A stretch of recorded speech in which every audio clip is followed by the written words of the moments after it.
हर हर महादेव। भगवान शिव के प्रिय भक्तों, शिव पुराण के भाग 103 में आप सबका स्वागत है। आज की वीडियो में आप श्रवण करेंगे शिव पुराण की श्रीकोटि रुद्र संहिता के चौथे, 5वें और 6ठे अध्याय का। तो आइए भगवान शिव का स्मरण करते हुए शुरू करते हैं। चौथा अध्याय, अश्वर की महिमा वर्णन। सूत जी बोले, हे ऋषियों, तपस्या करते हुए महर्षि अत्रि को बहुत समय बीत गया था।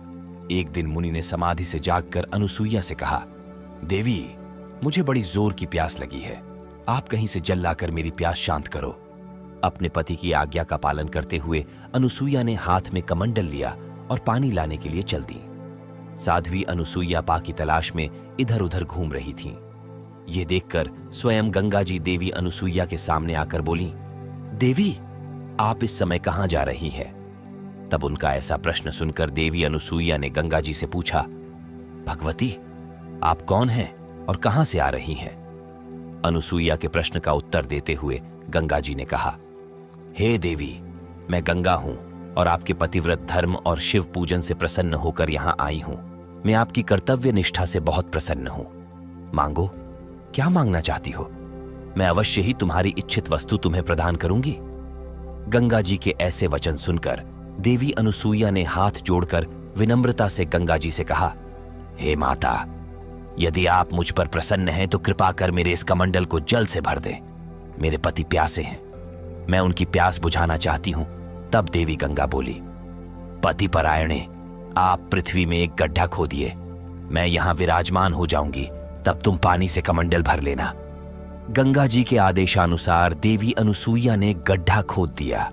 फिर गंगा जी उस गड्ढे में समा गईं। वह गड्ढा जल से भर गया। यह दृश्य देखकर अनुसूया बहुत प्रसन्न हुई।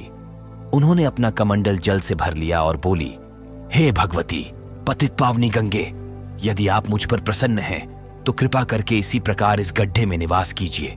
जब तक मेरे पति यहां आकर आपके दर्शन न कर लें, आप यहीं पर स्थित रहिए।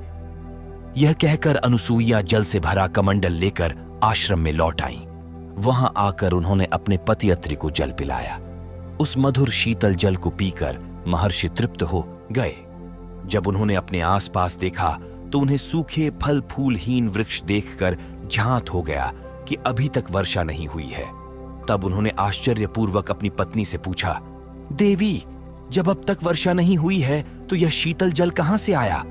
अपने पति के वचन सुनकर अनुसूया ने अपने पति से कहा, हमारी शिव आराधना आपकी तपस्या से प्रसन्न होकर स्वयं गंगा जी यहां पधारी हैं और हमारे आश्रम की शोभा बढ़ा रही हैं। यह बताकर अनुसूया अपने पति को साथ लेकर गंगा जी के पास गईं।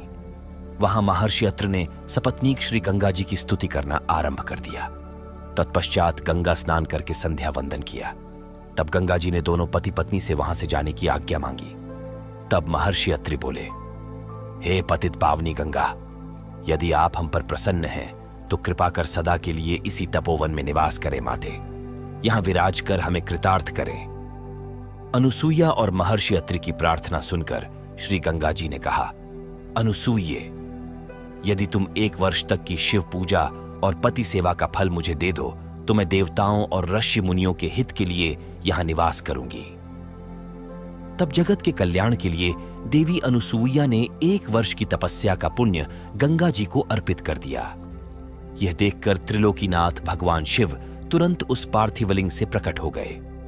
शिव जी के साक्षात दर्शन पाकर पति पत्नी बहुत प्रसन्न हुए और हाथ जोड़कर शिव जी की स्तुति करने लगे। यह देखकर शिव जी बोले, साध्वी अनुसूये, मैं आपके लोकहित के इस कर्म से बहुत प्रसन्न हूं। मांगो, क्या मांगना चाहती हो? मैं तुम्हें तुम्हारी इच्छित वस्तु अवश्य प्रदान करूंगा।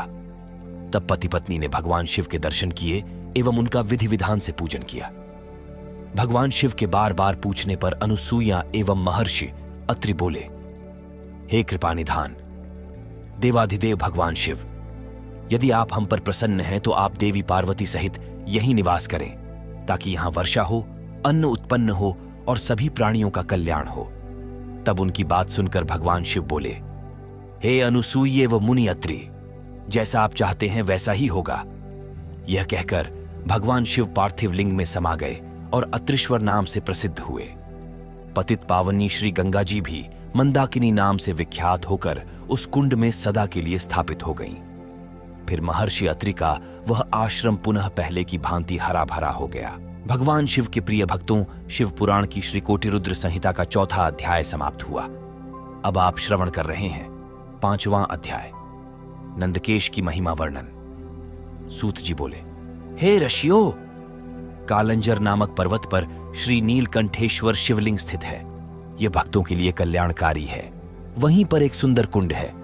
जो मनुष्य उस कुंड में स्नान करता है उसके सभी पाप नष्ट हो जाते हैं और उसे मुक्ति मिल जाती है। रेवा नदी के किनारे असंख्य लिंग हैं जो अमोघ फल देने वाले हैं। इनकी महिमा अनंत है। मैं आपको भगवान शिव के लिंगों की महिमा के बारे में बताता हूं। आर्तेश्वर नामक ज्योतिर्लिंग पापों का नाश करने वाला है। यहीं पर परमेश्वर व सिद्धेश्वर नामक लिंग भी है। रेवा नदी के किनारे रामेश्वर, कुमारेश्वर, पुंडरीश्वर, मंडलेश्वर एवं तीक्ष्णेश्वर नामक शिवलिंग हैं। इनके दर्शनों से भक्तों के सभी पापों का नाश हो जाता है। नर्मदा नदी के किनारे स्थित धुंधुरेश्वर, शालेश्वर, कुंभेश्वर, सोमेश्वर, नीलकंठेश्वर, मंगलेश्वर व नंदिकेश्वर नामक शिवलिंग सभी कामनाओं को पूरा करने वाले तथा मुक्ति प्रदान करने वाले हैं। ऋषियों ने कहा, हे सूत जी, अब आप हम पर कृपा करके हमें नंदकेश्वर लिंग की महिमा के बारे में बताइए। ऋषियों का अनुरोध मानकर सूत जी ने नंदकेश लिंग की महिमा के विषय बताना शुरू किया। वे बोले, रेवा नदी के किनारे कर्णी नामक नगरी है।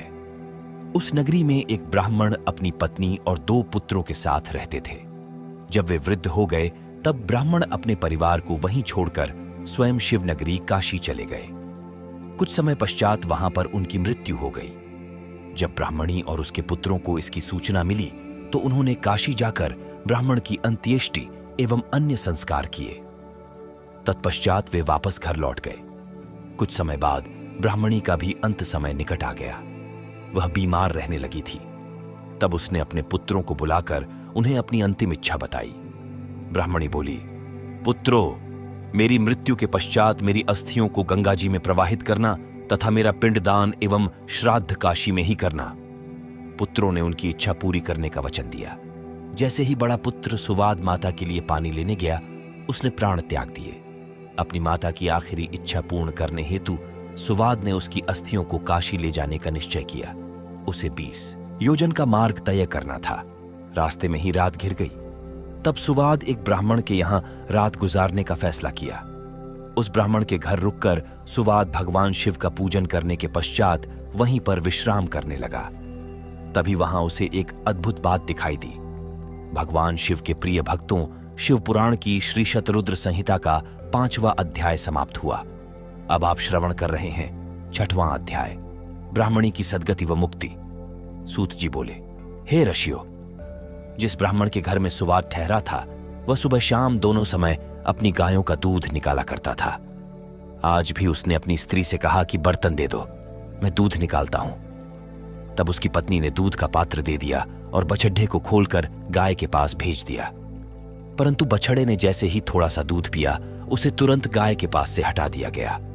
मां के पास से हटा देने पर बछड़ा उछलने लगा, जिससे ब्राह्मण के पैर में ठोकर लग गई।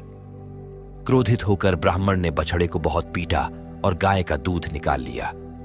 गाय दुखी होकर रोने लगी कि अपने बच्चे को दूध भी नहीं पिला सकती। मैं अपने बच्चे को पिटते हुए देखती रही, परंतु उसकी कोई मदद नहीं कर सकी। तब बछड़ा अपनी माता को समझाने लगा कि माता, तुम धैर्य रखो, जो जैसा करता है वह उसी का फल भी भोगता है। अपने बछड़े की ज्ञान भरी बातें सुनकर गाय बोली, मैं जानती हूं कि तुम सही कह रहे हो, परंतु अपने पुत्र की दुर्दशा मुझसे देखी नहीं जाती। मुझे उस ब्राह्मण को दंड देना ही होगा, क्योंकि यदि मैं कुछ नहीं करूंगी तो यही सब बार बार होगा। तब बछड़ा अपनी माता से बोला, मां, यदि आप ब्राह्मण को मारोगी तो आपको ब्रह्म हत्या का पाप लगेगा। अपने पुत्र की ऐसी बातें सुनकर गाय ने कहा, पुत्र, तुम ठीक कह रहे हो, परंतु गाय को सताने का दंड ब्राह्मण को अवश्य मिलना चाहिए। बाकी रही ब्रह्म हत्या, उसके पाप को मिटाने का उपाय मैं जानती हूं।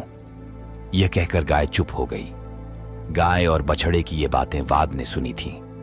ये सब सुनकर उसने सोचा कि मैं अपनी मां की अस्थियां लेकर काशी जा रहा हूं, परंतु मैं यह भी देखना चाहता हूं कि गाय ब्रह्म हत्या के पाप से कैसे मुक्त होती है और अपना बदला कैसे लेती है। प्रातःकाल होने पर सुवाद वहां का दृश्य देखने लगा। उस दिन ब्राह्मण ने अपने पुत्र से दूध निकालने के लिए कहा। उसके पुत्र ने भी गाय के बछड़े को पीटना शुरू कर दिया, जिससे गाय को क्रोध आ गया और उसने अपने सींगों का प्रहार लड़के की बगल में कर दिया। ये देखकर ब्राह्मण ब्राह्मणी दोनों दौड़ते हुए अपने पुत्र के पास आए, परंतु कुछ ही देर में उनके के प्राण पखेरु उड़ गए। तब हाहाकार मच गया, सब रोने लगे। ब्राह्मण ने पीट पीट कर गाय और उसके बछड़े को घर से निकाल दिया। ब्रह्महत्या की दोषी उस गाय का रंग सफेद काला पड़ गया। जैसे ही गाय और बछड़ा घर से निकले, वह पथिक सुवाद भी उनके पीछे पीछे चल पड़ा। वह देखना चाहता था कि गाय क्या करती है और कहां जाती है। चलते चलते वे नर्मदा नदी के किनारे पहुंचे, जहां पर पहले से ही नंदिकेश्वर महादेव विराजमान थे। गाय ने नर्मदा नदी में 3 गोते लगाए तो उसका काला रंग पुनः सफेद हो गया। यह देखकर सुवाद आश्चर्य हुआ। गाय वहां से निकलकर कहीं अन्यत्र चली गई। तब नर्मदा को प्रणाम कर ब्राह्मणी पुत्र सुवाद ने भी नदी में स्नान किया। फिर नंदिकेश्वर का विधिपूर्वक पूजन करने के पश्चात वह काशी को चल पड़ा। रास्ते में सुवाद को एक युवती दिखाई दी, जिसने सुंदर वस्त्र एवं अलंकार धारण किए हुए थे। उसने सुवाद से पूछा, ब्राह्मण देवता, आप इस प्रकार प्रसन्न होकर कहां से आ रहे हैं और कहां जा रहे हैं? तब सुवाद ने उस युवती को सारी बातें बता दी और कहा कि मैं अपनी माता की आज्ञा को पूर्ण करने हेतु उनकी अस्थियां काशी ले जा रहा हूं।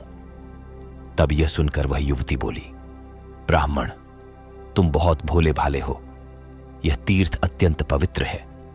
प्रतिवर्ष वैशाख शुक्ल पक्ष की सप्तमी के दिन नर्मदा की पवित्र धारा में स्वयं गंगा जी आती है। आज वही शुभ दिन है, इसलिए तुम अपनी माता की अस्थियों को यहीं प्रवाहित कर दो।